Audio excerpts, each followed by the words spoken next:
नमस्कार दोस्तों, एक बार फिर से बहुत बहुत स्वागत है हमारे YouTube चैनल में। दोस्तों, आज के इस वीडियो में हम चर्चा करेंगे झारखंड के नाग वंश के बारे में। दोस्तों, नाग वंश झारखंड का एक बहुत ही महत्वपूर्ण वंश रहा है और कहा जा सकता है कि सबसे ज़्यादा शासन करने वाला, जो सबसे ज़्यादा क्षेत्र में सबसे ज़्यादा समय तक शासन करने वाला एक राजवंश है नाग राजवंश। तो चलिए इसके बारे में डिटेल में जानते हैं। तो दोस्तों, नाग वंश के जो संस्थापक थे उनका क्या नाम था? फनी मुकुट राय। नाग वंश के संस्थापक का क्या नाम था? फनी मुकुट राय। तो इसको याद रखिएगा। और जे रीड के अनुसार 10वीं सदी में नाग वंश की स्थापना की गई। दोस्तों, नाग वंश की स्थापना में थोड़ा बहुत मतभेद है अलग अलग इतिहासकारों में, लेकिन सबसे उचित जिसको सर्वमान्य माना जाता है, लगभग 10वीं सदी के आसपास में नाग वंश की स्थापना की गई थी। इसको याद रखिएगा। और इसके संस्थापक कौन थे? फनी मुकुट राय। फनी मुकुट राय पुंडरीक नाग एवं वाराणसी की ब्राह्मण कन्या पार्वती का पुत्र था। तो फनी मुकुट राय के बारे में क्या बताया गया है कि पुंडरीक नाग और वाराणसी की ब्राह्मण कन्या पार्वती का पुत्र था। उनके शासनकाल में 66 परगणे थे। यह इम्पोर्टेंट पॉइंट है, इसको याद रखिएगा कि फनी मुकुट राय के शासनकाल में कितने परगणे थे? तो कुल 66। इसको याद रखिएगा, ऐसा पूछा जाता है सवाल। और इसकी जो सीमा थी, पूरब में पंचेत से लेके दक्षिण में क्योंझर तक। दोस्तों, पंचेत किससे कहा जाता है? जो वर्तमान में हजारीबाग और धनबाद और रामगढ़ के बीच का क्षेत्र है, उसको पंचेत कहा जाता है। से क्योंझर उड़ीसा में है, वहाँ तक इनकी सीमा थी। उन्होंने अपनी राजधानी सुतियाम्बे में एक सूर्य मंदिर का निर्माण कराया था। तो दोस्तों, फनी मुकुट राय के समय नाग वंश की जो राजधानी थी वो कौन सी थी? सुतियाम्बे। इसको भी याद रखिएगा, सुतियाम्बे फनी मुकुट राय के समय राजधानी थी। बाद में हालांकि इसको बदल के बहुत जगह अलग अलग जगह बनाया गया, लेकिन फनी मुकुट राय के समय सुतियाम्बे इसकी राजधानी थी और वहाँ पर एक सूर्य मंदिर का निर्माण कराया गया था। फनी मुकुट राय का दीवान कायस्थ जाति का पांडे भगवत राय श्रीवास्तव था। ये भी पूछा जाता है परीक्षा में कि फनी मुकुट राय के जो दीवान का नाम क्या था? तो भगवत राय श्रीवास्तव एक कायस्थ जाति के व्यक्ति थे। उसके बाद आगे देखते हैं। दोस्तों, फनी मुकुट राय के बाद जो अगला शासक बना नाग वंश का, उसका नाम था प्रताप राय।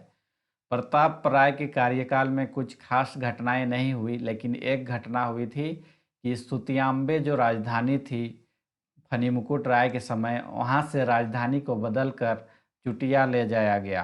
तो इसको याद रखिएगा कि सवाल अक्सर पूछा जाता है कि सुतियाम्बे से चुटिया को राजधानी किसने बनाया? तो प्रताप राय ने बनाया था। उसके बाद नेक्स्ट जो शासक का नाम आता है भीमकर्ण। इसका शासनकाल था 1095 से 1184 ईस्वी। दोस्तों, भीमकर्ण के समय में बहुत सारी घटनाएं घटी थी, बहुत सारे कार्य इनके, और एक बहुत ही प्रतापी राजा माने जाते हैं नागवंश के भीमकर्ण। तो इन्होंने, इनके कार्यकाल में कौन कौन से काम हुए, घटनाएं हुई, इनके बारे में चर्चा करते हैं। नागवंश का पहला शासक जिन्होंने प्रताप राय के स्थान पर कर्ण की उपाधि धारण की, ये एक इम्पोर्टेंट पॉइंट है कि दोस्तों, जो भीमकर्ण के जो पूर्ववर्ती शासक थे उन्होंने राय की उपाधि धारण की थी, लेकिन भीमकर्ण ने राय के स्थान पर कर्ण की उपाधि धारण की। भीमकर्ण के शासनकाल में सरगुजा के रक्सेल राजा ने 12,000 घुड़सवारों के तथा एक बड़ी पैदल सेना के साथ नागवंशी राज्य पर आक्रमण किया था। दोस्तों, भीमकर्ण जब गद्दी पर बैठे थे तो उस समय सरगुजा के रक्सेल राजा, सरगुजा के रक्सेल किन्हें कहा जाता है? रक्सेल कहा जाता है जो राजपुताना से आए थे। वैसे रक्सेल राजा ने 12,000 घुड़सवारों तथा एक बड़ी पैदल सेना के साथ नागवंशी राज्य पर आक्रमण किया था, लेकिन भीमकर्ण की सेना ने उसे बुरी तरह से कुचल दिया था और जो रक्सेल राजा के कब्जे में बरवा और टोरी परगना था, इस पर कब्जा जमा लिया। तो इसको भी याद रखिएगा। भीमकर्ण ने चुटिया के स्थान पर खुखरा को अपनी राजधानी बनाया। दोस्तों, प्रताप राय ने चुटिया को राजधानी बनाया था, लेकिन भीमकर्ण ने क्या किया? चुटिया के स्थान पर खुखरा को राजधानी बनाया। यह भी सवाल अक्सर पूछा जाता है कि किसने खुखरा को चुटिया से बदलकर खुखरा को अपनी राजधानी बनाया? तो भीमकर्ण ने। दोस्तों, भी, भीमकर्ण ने खुखरा को क्यों अपनी राजधानी बनाया? क्योंकि खुखरा एक भीमकर्ण की नज़र में खुखरा एक सुरक्षित जगह था, क्योंकि जो मुस्लिम आक्रमणकारी थे अक्सर चुटिया के समीप से होकर गुजरते थे। इसके पास ही रास्ता था बंगाल की ओर जाने का, तो आक्रमणकारियों के हमले का खतरा यहाँ पर बना रहता था। इसलिए इन्होंने खुखरा को अपनी राजधानी को बनाया आक्रमणकारियों से बचाने के लिए। उसके बाद नेक्स्ट जो कार्य देखते हैं भीमकर्ण का। भीमकर्ण ने भीम सागर का निर्माण करवाया, जो आज भी विद्यमान है। तो भीमकर्ण ने भीम सागर का निर्माण कराया था। उसके बाद भीमकर्ण के बाद अगले उसके जो उत्तराधिकारी हुए शिवदास कर्ण। शिवदास कर्ण 15वीं सदी में शिवदास कर्ण एक बहुत महत्वपूर्ण नागवंशी शासक हुए। उन्होंने 1401 ईस्वी में घाघरा के निकट हपामुनि मंदिर की स्थापना की थी। दोस्तों, शिवदास कर्ण का जो मुख्य कार्य जो परीक्षा में पूछा जाने लायक है वो क्या है? इन्होंने घाघरा के निकट हपामुनि मंदिर की स्थापना की थी। और यहाँ से सवाल पूछा जाता है कि इस मंदिर में किस भगवान की मूर्ति स्थापित की गई थी? तो भगवान विष्णु की मूर्ति स्थापित की गई थी। और इसकी जो प्राण प्रतिष्ठा किया गया था वो एक मराठा ब्राह्मण सियानाथ देव के द्वारा किया गया था, जो नागवंशी राजाओं के राजगुरु थे। उसके बाद आगे देखते हैं नेक्स्ट प्रताप राय। प्रताप कर्ण का कार्यकाल था 1451 से 69 ईस्वी तक। 1469 ईस्वी तक प्रताप कर्ण के शासनकाल में अनेक विद्रोह हुए। तो प्रताप कर्ण के शासनकाल में घटवारों ने विद्रोह कर दिया था, और साथ ही साथ तमाड़ के राजा ने खुखरागढ़ की घेराबंदी कर प्रताप कर्ण को किले में बंदी बना दिया था। दोस्तों, तमाड़ के राजा ने क्या किया था? खुखरागढ़ की घेराबंदी कर दी और प्रताप कर्ण को किले में बंदी बना दिया था। लेकिन प्रताप कर्ण ने खैरागढ़ के खेरवार राजा बागदेव की सहायता से मुक्ति पाई और विद्रोह को दबा दिया गया। दोस्तों, तमाड़ के राजा ने क्या किया था कि प्रताप कर्ण को उसके किले में ही घेर के रखा था, और इसी दौरान प्रताप कर्ण क्या मदद के लिए खैरागढ़ का जो खरवार राजा था बागदेव, उन्होंने उसकी मदद की और तमाड़ के राजा का विद्रोह को दबा दिया गया। उसके बाद नेक्स्ट है छत्रकर्ण। छत्रकर्ण का कार्यकाल था 1469 से 96 ईस्वी तक। छत्रकर्ण के समय वासुदेव की मूर्ति कोराम्बे में प्रतिष्ठित की गई थी। तो ये भी काफ़ी इम्पोर्टेंट पॉइंट है और कई बार एग्जाम में पूछा भी गया है इसको। छत्रकर्ण के समय वासुदेव की मूर्ति कोराम्बे में प्रतिष्ठापित की गई थी। इसी मूर्ति से आकृष्ट होकर वैष्णव संत चैतन्य महाप्रभु 16वीं शताब्दी में झारखंड आए थे। दोस्तों, छत्रकर्ण ने वासुदेव की एक मूर्ति कोराम्बे में स्थापित की थी, और इसका गुणगान, इसकी महिमा को सुनकर जो प्रसिद्ध वैष्णव संत थे चैतन्य महाप्रभु 16वीं शताब्दी में झारखंड आए थे, और इसमें 5 परगना क्षेत्र से गुजरते हुए ये कोराम्बे तक पहुँचे थे। उसके बाद है नेक्स्ट विराट कर्ण। विराट कर्ण के कार्यकाल में कुछ खास घटनाएं नहीं हुई, इसलिए इसका जिक्र नहीं है। केवल छत्रकर्ण के बाद विराट कर्ण का शासन हुआ। तो इन 3 राजाओं के संबंध में एक सवाल पूछा जाता है, प्रताप कर्ण, छत्रकर्ण और विराट कर्ण, कि ये किनके समकालीन थे? तो ये लोधी वंश के सुल्तानों के समकालीन थे। तो इसको याद रखिएगा, प्रताप कर्ण, छत्रकर्ण और विराट कर्ण दिल्ली सल्तनत के लोधी वंश के सुल्तानों के समकालीन थे। तो लोधी वंश के सुल्तान कौन थे उस समय? एक महत्वपूर्ण था सिकंदर लोधी, बहलोल लोधी। इन लोग का जो कार्यकाल था इनके समकालीन था। उसके बाद नेक्स्ट मधुकरण शाह, ये एक इम्पोर्टेंट व्यक्ति हैं, एग्ज़ाम के दृष्टिकोण से यहाँ से सवाल पूछे जाते हैं। मधुकरण शाह, इनका ओरिजिनल नाम था मधु सिंह। ये अकबर के समकालीन थे। ये तो एक पॉइंट हो गया जो पूछा जा सकता है कि मधुकरण शाह जो थे अकबर के समकालीन थे। अकबर की मुगल सेना ने छोटा नागपुर में आक्रमण किया और मधुकरण शाह को बंदी बनाकर मुगल दरबार ले जाया गया। अकबर ने मधुकरण शाह की शारीरिक क्षमता और विनीत स्वभाव को देखकर उसे छोड़ दिया और अकबर ने उन्हें शाह की उपाधि दी थी। दोस्तों, मधुकरण शाह जो थे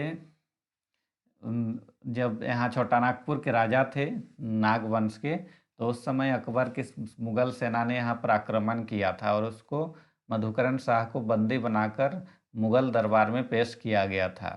तो मधुकरण शाह जो थे बहुत ही आकर्षक व्यक्तित्व के धनी थे। उनकी जो जो शारीरिक क्षमता थी, उनकी जो मतलब बहुत ही अच्छे पर्सनालिटी के व्यक्ति थे कहा जाता है, और उनका स्वभाव बहुत ही विनीत स्वभाव का था।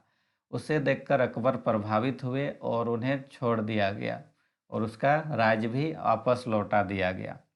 तो इसके बदले में क्या हो गया कि 1590 से 92 ईस्वी में अकबर के उड़ीसा अभियान के दौरान मानसिंह के नेतृत्व में मधुकरण शाह ने सैन्य मदद की थी। दोस्तों, अकबर ने तो मधुकरण शाह से संधि कर ली और इस संधि के बदले में क्या हुआ कि अकबर अपने राज्य को उड़ीसा में भी फैलाना चाहते थे।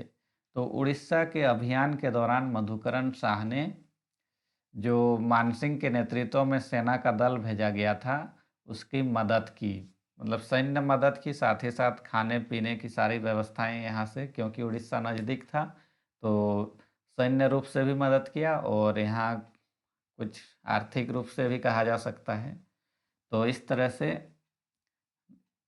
मधुकरण शाह से दोस्ती की कीमत चुकाई, मतलब अकबर की दोस्त के साथ दोस्ती की कीमत चुकाई मधुकरण शाह ने। उसके बाद नेक्स्ट इम्पोर्टेंट शासन आते हैं दुर्जन साल। दुर्जन साल क्यों इम्पोर्टेंट है? क्योंकि ये मुगल शासकों के कैद खानों में ये 12 वर्षों तक कैद रहे थे। तो क्या है उसकी कहानी, सुनते हैं। दुर्जन साल गद्दी पर बैठते ही मुगलों की अधीनता को ठुकरा दिया था। जैसे दुर्जन साल के पहले जो मधुकरण शाह थे उसके साथ अकबर की संधि हो गई थी और कर के रूप में कुछ वो पैसे देते थे। तो उसके उत्तराधिकारी जो हुए दुर्जन साल, इन्होंने क्या किया, अपने मन से ही मुगलों की जो अधीनता थी उसको ठुकरा दिया और उनको कर देना बंद कर दिया। तो दुर्जन साल के जो समकालीन थे जहांगीर, 1615 ईस्वी में जहांगीर ने इब्राहिम खान को बिहार का सूबेदार नियुक्त किया और कोकरह पर हमला करने का आदेश दिया। दोस्तों, जहांगीर ने एक व्यक्ति को नियुक्त किया इब्राहिम खान बिहार का सूबेदार के रूप में, और इनको ही आदेश दिया कि कोकरह पर हमला किया जाए। कोकरह यानी कि जिस पर दुर्जन साल यहाँ के राजा थे और वहाँ उन पर हमला करने का आदेश दिया गया। इब्राहिम खान ने दुर्जन साल को बंदी बनाकर उसके 23 हाथी और हीरे जवाहरात के साथ मुगल दरबार में पेश किया। दोस्तों, इब्राहिम खान ने दुर्जन साल का जो महल था उनमें खूब लूटपाट मचाई और जितने भी हीरे मिले और सोने जवाहरात मिले उसके परिवार के लोगों के गले में, उसके खजाने में, सबको लूटकर मुगल दरबार में पेश किया गया। दुर्जन साल को ग्वालियर किले में कैद कर दिया गया और वहाँ वह 12 वर्षों तक कैद रहे। जहांगीर ने क्या किया, दुर्जन साल को ग्वालियर का किला भेज दिया, वहाँ का जेल में कैद करके रखा और वहाँ पर 12 वर्षों तक इनको जेल में कैद रखा गया। और इनको जेल से छूटने की भी कहानी बहुत ही इंटरेस्टिंग है। कुकरा अभियान सफल दोस्तों, ये जेल से क्यों छूटे, इस पंक्ति के बाद हम लोग इसके बारे में चर्चा करेंगे। कुकरा अभियान सफल होने के कारण इस अभियान के सेनापति इब्राहिम खान तथा अन्य लोगों को सम्मानित किया गया। इब्राहिम खान को 4000 मनसबदार बनाया गया और फाथ जंग की उपाधि दी गई। दोस्तों, कोकरफ विजय का जहांगीर ने इब्राहिम खान को बहुत सम्मानित किया। साथ ही साथ इब्राहिम खान के जो सहयोगी सेनापति थे उनको भी सहयोग सम्मानित किया और इब्राहिम खान को 4000 मनसबदार बनाया गया और साथ ही साथ इसको फाथ जंग की उपाधि दी गई। दोस्तों, अब सुनाते हैं दुर्जन साल कैद से कैसे छूटे। 1625 ईस्वी में मुगल दरबार में हीरे की असलियत को लेकर एक विवाद हुआ था।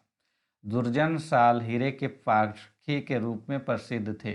दुर्जन साल ने हीरे की असलियत का पता आसानी से लगा लिया, जिससे जहांगीर खुश हुए और उन्हें कैद से मुक्त करने का फैसला किया गया। जहांगीर ने उसका खोया हुआ राज भी लौटा दिया। बदले में 6000 रुपया सालाना कर देना स्वीकार किया।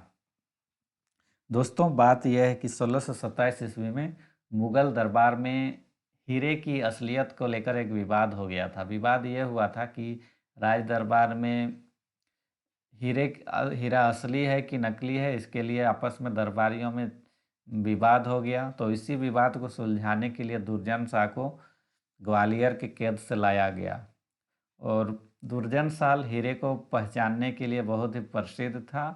तो इन्होंने हीरे की जो असलियत थी उसकी पहचान कर लिया, जिससे जहांगीर बहुत ही प्रसन्न हुए और इनको कैद से मुक्त किया गया और जहांगीर को ने उसका खोया हुआ राज भी लौटा दिया और बदले में दुर्जन साल ने क्या किया, 6000 रुपया सालाना कर देना स्वीकार किया। उसके बाद अगले शासक थे रघुनाथ शाह, 1640 से 1690 ईस्वी तक। रघुनाथ शाह ने मदन मोहन मंदिर बोड़िया का निर्माण किया। मदन मोहन मंदिर जो बोड़िया में स्थित है उसका निर्माण किया। राम सीता मंदिर चुटिया का निर्माण रघुनाथ शाह के समय ही हुआ था। मदन मोहन मंदिर और राम सीता मंदिर, और इसकी स्थापना की थी हरि ब्रह्मचारी ने। राम शाह औरंगजेब के समकालीन थे और ये 9705 रुपया मालगुजारी के रूप में दे दिए थे।